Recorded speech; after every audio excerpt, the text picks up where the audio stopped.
Welcome to my channel. In this video, I am going to talk about divisibility of integers. This is really very important concept for group theory, and not only group theory, for any comparative exam.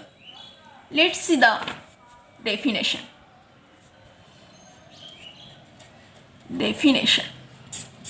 Okay. Given a, b, b any integer, okay, with the condition a not equal to 0, then we say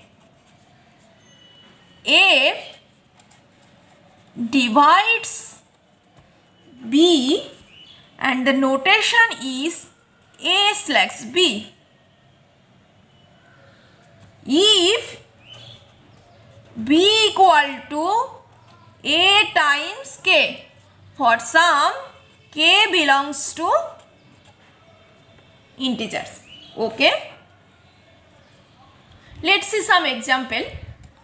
3 divides 27, we all of us know. Then by the definition imply 27 equal to 3 into 9. Okay, here 9 is belongs to integer. Okay, notice if 1 divide n is any integer, then we can write n equal to 1 times n. Let's see some non-negative example. 2 does not divide 35. We all of us know this. Because, why? Because no integer we can write 35 equal to 2 times k. Okay? Well, let's see some properties of divisibility. 1. If a divides b and b divides c, that imply a must be divide c. This is the transitive property. And property 2, if a divide b, then if c be any integer, then ca must be divide cb. Okay. Property 3, if a divide b and a divide c, then for all xy belongs to integer, a must be divide bx plus c times y. Okay, and if x equal to 1 and y equal to 1, that imply a must be divide b plus c. That means if a divide b and a divide c, where b and c any integer, then a must be divide their sum also. Okay. Property 4, also if x equal to 1, y equal to minus 1, then a must be divide b minus c. That means a must be divide their difference also. Okay. And property 4, if a divide 1, then a equal to plus minus 1. Okay. This proof is as like same. Just I will prove 2, 1 and 3. Let's see the proof of 1. Let a divide b and b divide c. Then we can write b equal to A times K and C equal to B times L.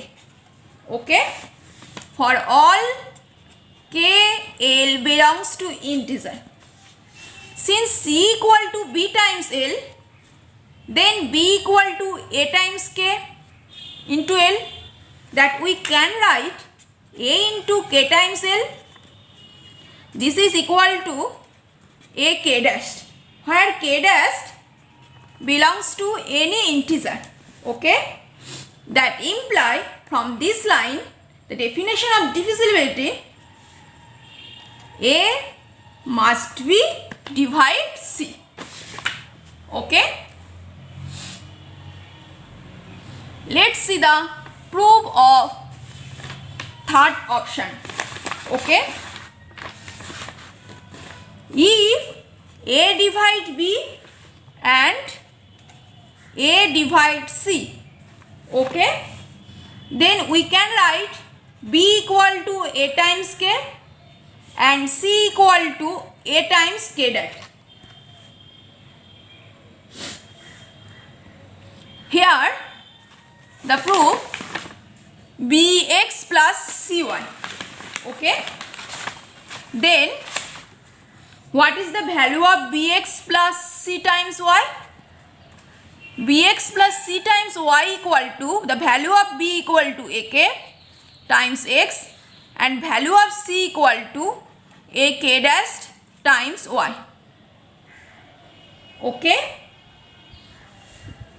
this imply A into Kx plus AK dash Y. From this line we can write A times Kx plus K dash Y. This is belongs to Z, this is belongs to Z. Okay, that imply from the definition A must be divide Bx plus Cy. Okay, that means if A divide B and A divide C, then A must be divide Bx plus Cy. That means if an integer divide to integer, then this integer also divide every linear combination of those integer. Okay, well, this division algorithm due to Euclid sometime called greatest common divisor of any two natural number. Okay, if you may ask A, B, any two number whether they have common divisor, of course we know 1 divides every integer. That means 1 going to divide both A and B. Now my question, we wanted to know the common divisor. That means here the common divisor is 1. Now I wanted to know largest sum integer which divides both A and B, and this is called the GCD, that means greatest common divisor.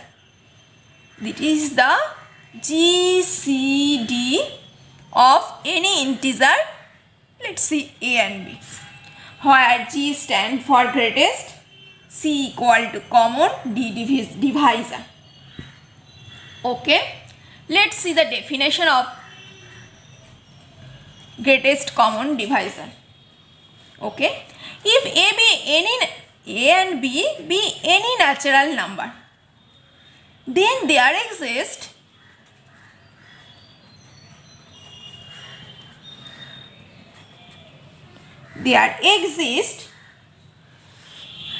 unique integer D which divides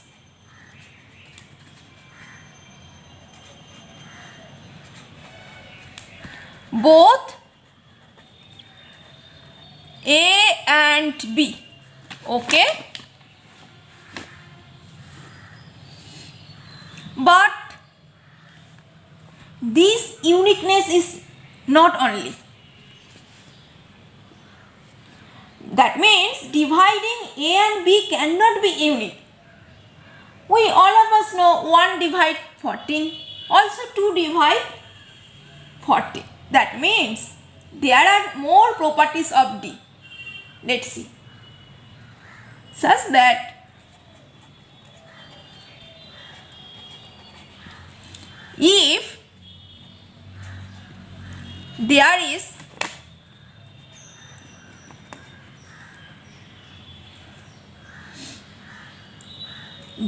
a common divisor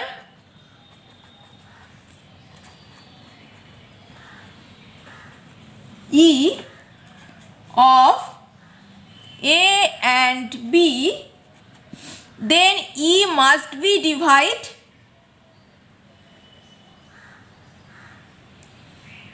D also. Then this D will be called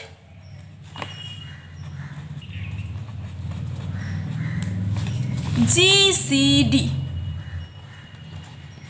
Okay, that means if D divide A and D divide B, and if E divide A and E divide B, then D also must divide E. Okay? Well. Thank you for watching my video. For more video, do subscribe my channel.